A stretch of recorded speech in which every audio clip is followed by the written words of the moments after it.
eSparks, sparking the excellence. So what is diesel power plant? Diesel power plant क्या होता है? Diesel power plant is a power plant in which we use diesel as the working fluid.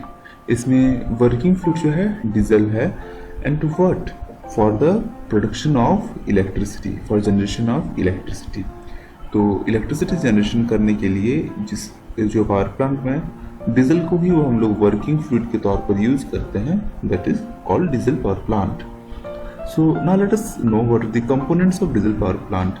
The components of diesel power plant are diesel engine, air intake system, exhaust system, fuel supply system, lubricating system, engine starting system, fuel injecting system and cooling system. तो ये उनके main components हैं. So we will look into these in details. So now let us read about the diesel engine. तो diesel engine क्या है? It is a compression ignition engine. Compression ignition engine में क्या होता है? जो एयर है उसको कंप्रेस कर दिया जाता है, तो एयर को प्रेशराइज कर दिया जाता है, और जब उसमें हम फ्यूल एज ड्रॉपलेट और in form of minute particles जब उसको स्प्रे करते हैं, फ्यूल को जब इंजेक्ट करते हैं, तो क्या होता है? कंबशन हो जाता है, और इसी कंबशन से पावर जनरेट होता है. तो अभी पिक्चर से हम इसको समझेंगे. फॉर एग्जांपल ये मान लीजिए एक डीजल इंजन है, small pictorial view of it. तो इसमें क्या होता है? क्रैंक घूम रहा है. Due to the rotation of the crank the piston reciprocates in this cylinder. ये पिस्टन है, पिस्टन रेसिप्रोकेट हो रहा है सिलेंडर में.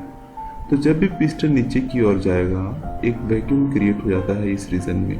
Piston goes downwards, a vacuum is created, a low pressure zone is created. And at this time the inlet valve, this is the inlet valve which is opened. जब ये inlet valve open होगा, fresh air runs into this chamber, इसमें fresh air भर जाएगा, फिर inlet valve बंद हो जाता है.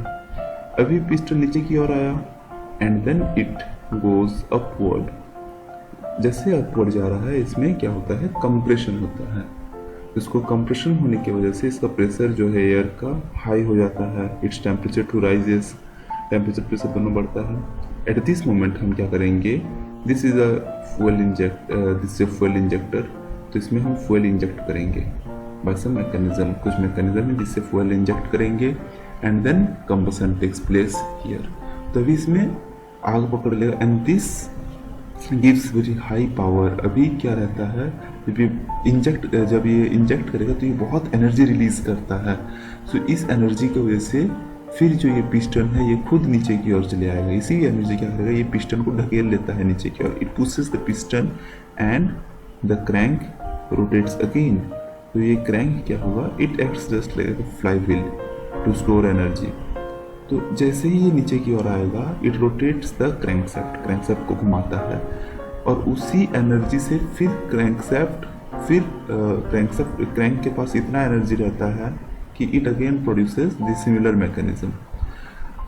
तो ये नीचे की ओर चले आया. This is the power stroke in which the combustion takes place and the piston move to the bottom dead centre और द बीटीसी. इधर आने के बाद फिर क्रैंक का एनर्जी को यूज करके वो ऊपर की ओर जाएगा. And during this time what happens the exhaust gases which are present here, combustion होने के बाद जो एग्जॉस्ट गैसेस है उनको यहाँ से पुश करेगा. Eight this moment the outlet valve opens and from here the gases go out. Again ऊपर जाने के बाद फिर ये नीचे की ओर आएगा. नीचे को और आते टाइम इनलेट वाल्व खुल जाता है, फिर यहाँ एयर आता है. This similar mechanism is takes place regularly. So now see for this is an example. This is a cylinder. ये reciprocate करता है piston in this cylinder. The piston reciprocates. और ये crankshaft है जो कि connected है by connecting rod. तो अभी क्या होता है? जैसे ये नीचे की ओर जाता है the valve opens. यहाँ से क्या होता है? fresh air आता है and the valve closes and again a spark is generated. ignition हो गया. अभी रिटर्न जाते टाइम ये एग्जॉस्ट गैसेस को पुश करके बाहर निकाल देता है. फिर जो ये वाल्व है फिर ये ओपन होता है and this same process takes place again and again. So this is the working of the diesel engine. After studying about the diesel engine, now we will study the layout of it and different components. तो diesel engine को हम बीच में यहाँ fit कर लेते हैं. Now diesel engine में क्या क्या चीज़ ज़रूरत है. फर्स्ट एग्जॉस्ट वाल्व जो कि ये है. सेकेंडरी हम लोग को याद है जैसे फ्यूल इंजेक्टर है. And the third one is the inlet air valve. So it is the inlet air valve. Okay. Now the first component and the second component, the first was the diesel engine, the second component it is the air intake system. Air intake system जो है ये क्या है, इसमें inlet air इसके through आता है. This is the air intake system जो इंजन को कंबशन के लिए फ्यूल का सप्लाई करता है. This is done by the air intake system and it also helps in supercharging and turbocharging of engines. Okay. Inlet air जो है उसको टर्बोचार्ज किया जाता है, उसको एफिशिएंसी उसका बढ़ाने के लिए.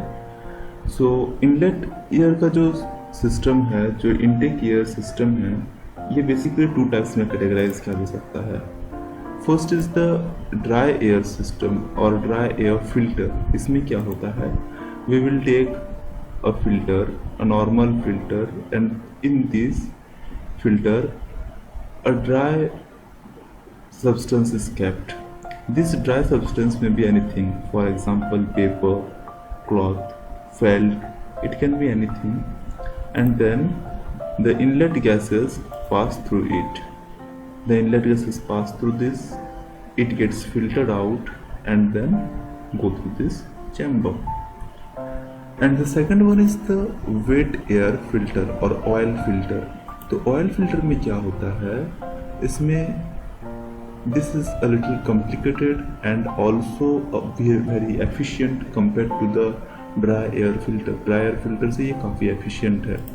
तो इसमें क्या होता है, जो एयर है उसको पास किया जाता है through a chamber containing oil.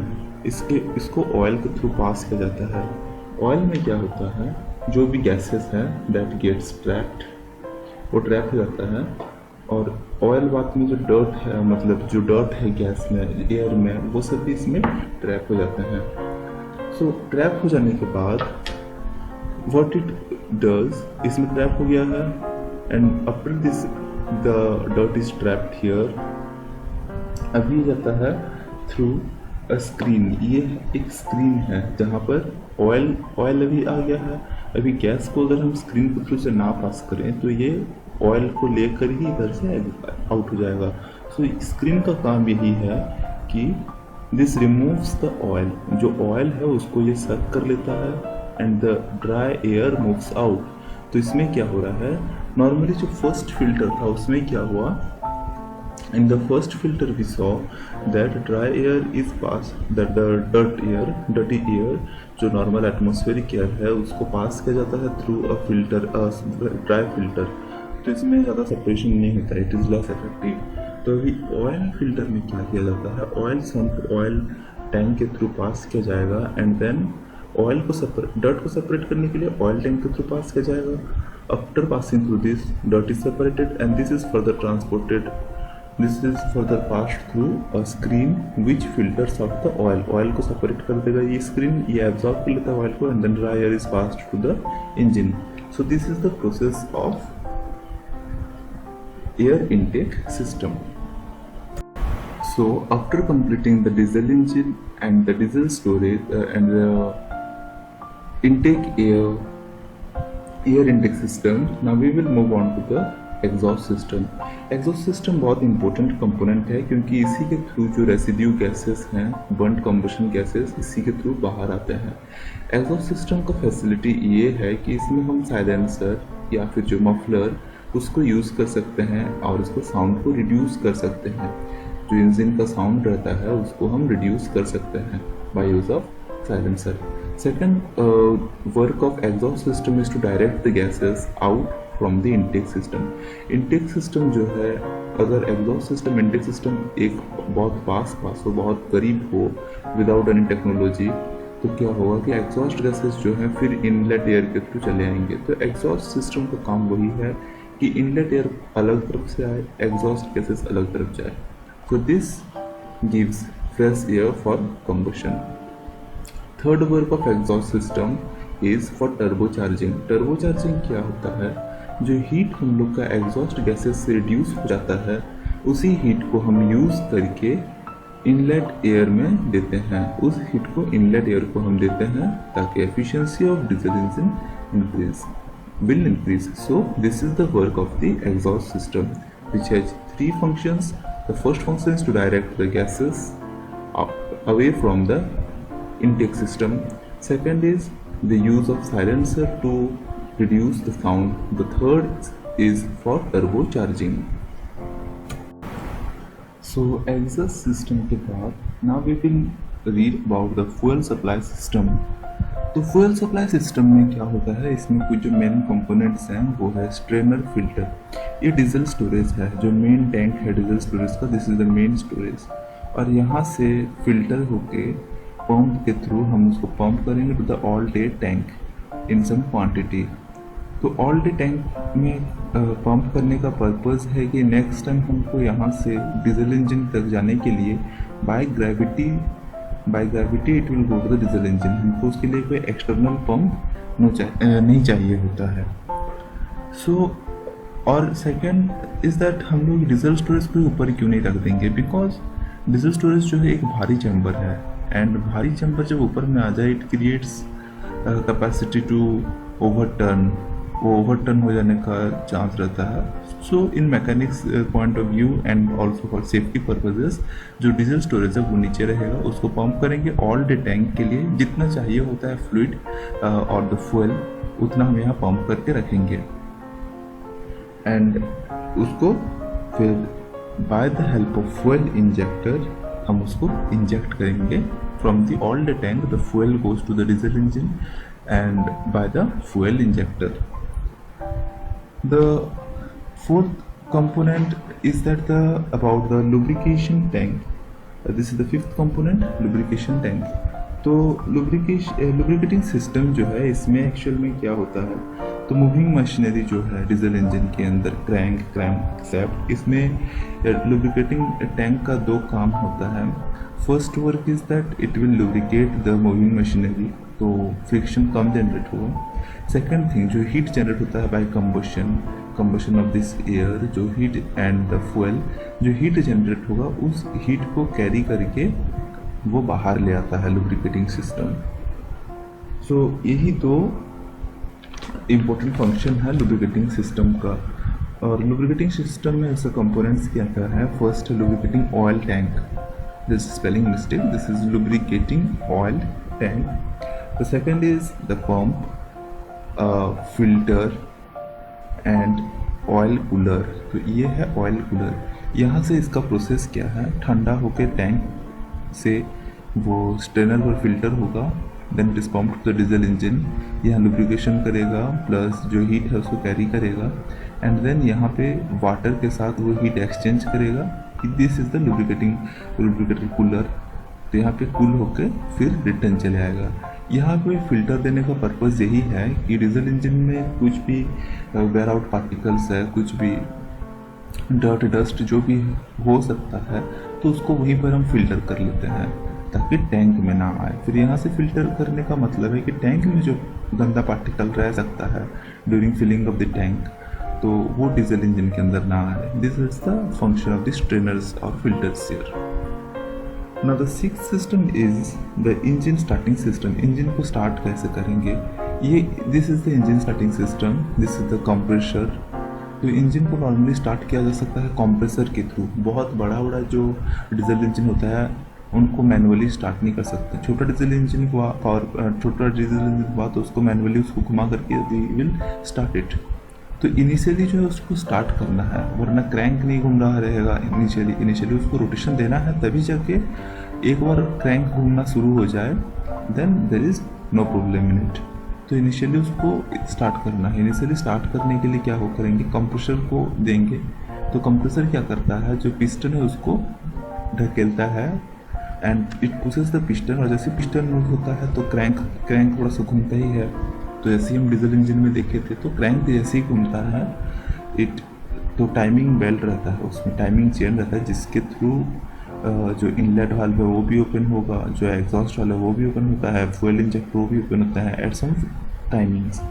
तो इसी के थ्रू स्टार्ट करता है। सेकंड मैकेनिज्म इसमें है सॉलिनॉइड लगा के इलेक्ट्रिक मोटर देख के हम उसको स्टार्ट करेंगे डीजल इंजन को, और जब एक फिक्स्ड आरपीएम में गेन कर लेता है डीजल इंजन तो वो मोटर ऑटोमेटिक उससे मैस आउट हो जाता है, उससे बाहर आ जाता है। So this is the second option. इसके लिए बहुत हाई करंट चाहिए रहता है, सो इसीलिए स्विच एक दिया जाता है हम लोग को गाड़ी में, फोर व्हीलर्स में, ट्रक्स में जो स्विच रहते हैं तो वो सब सॉलिनॉइड के थ्रू ऑपरेटेड रहता है या फिर कंप्रेसर के थ्रू ऑपरेटेड रहते हैं।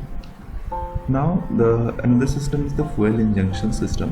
तो फ्यूल इंजेक्शन सिस्टम में क्या होता है, फ्यूल जो है उसको इंजेक्ट किया जाता है। कैसे इंजेक्ट करेंगे फ्यूल को?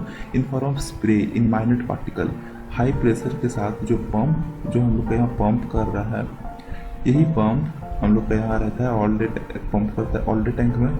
यहाँ पर ग्रेविटी उसमें प्रेशर भी जनरेट होता है और उसी प्रेशर से फ्यूल इंजेक्ट हो जाता है विथ हाई प्रेशर। तो इसी इंजेक्ट होने के बाद डीजल इंजन में कंबशन होता है and power stroke is generated, after which it rotates the crank and the crank rotates the generator to produce electrical energy.